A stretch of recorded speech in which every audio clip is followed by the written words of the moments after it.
e aos olhos daqueles que estavam em volta do rei. Porque a palavra de Deus fala que aquele eunuco que cuidava daquelas virgens, ele se agradou de Esther.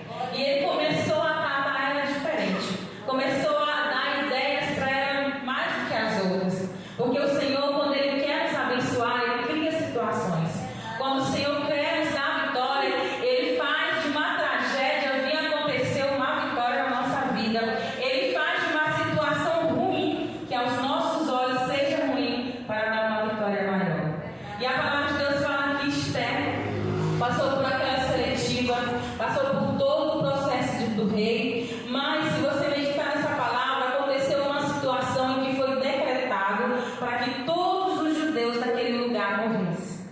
E a palavra do Senhor nos fala que Esther já estava lá dentro, no propósito que o Senhor preparou para ela, já estava sendo a rainha, glória a Jesus. Ela passou por todo aquele processo que a palavra de Deus fala, se você meditar, porque ela tinha um chamado de Deus na sua vida. E a palavra de Deus fala que quando Mardoqueu soube do que iria acontecer com os judeus, mandou ter o recado com Esther. Porque a palavra de Deus fala que Mardoqueu, ele se assentava na porta do templo, na porta do palácio do rei.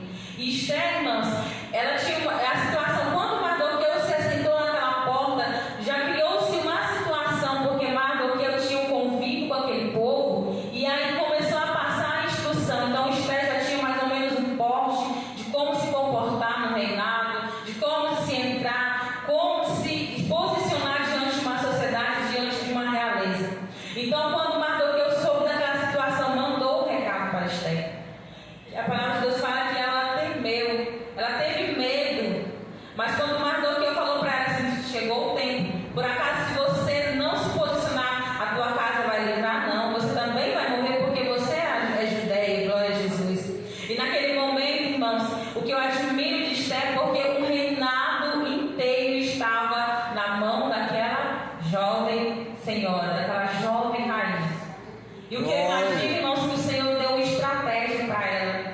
E é quando nós, como mulheres e servos do Senhor, quando nós estamos em situações difíceis, quando nós estamos em problemas difíceis, a primeira situação e decisão que nós tomamos é o quê? Dobrar os nossos joelhos, jejuar ao Senhor, cantar hinos de adoração. Quantos e quantos de nós já fez propósito de louvar hinos e hinos, 100 hinos, 7 hinos, 14 hinos, 15 hinos, todos os dias? Então, Esther, ela nos deu esse exemplo de quando você estiver numa situação difícil, clame ao Senhor, ore a Jesus. Se você puder, faça o sacrifício. E muitas vezes eu não sei jejuar, eu não posso jejuar, eu não tenho um tempo ideal para jejuar, porque eu preciso tomar uma medicação e outra. Eu te digo nesta noite, existe um momento na minha vida, em um período, em que eu não podia fazer jejuns prolongados.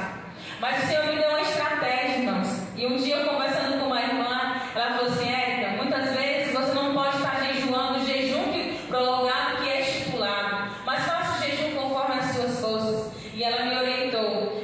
Muitas vezes eu começo o jejum, por exemplo, hoje, 5 horas da tarde, eu começo a jejuar ao Senhor.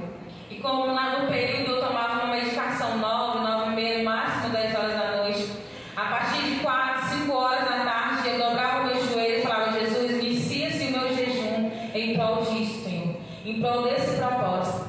E quando era antes de eu tomar a medicação, eu entregava o meu jejum. Em muitas batalhas eu recebia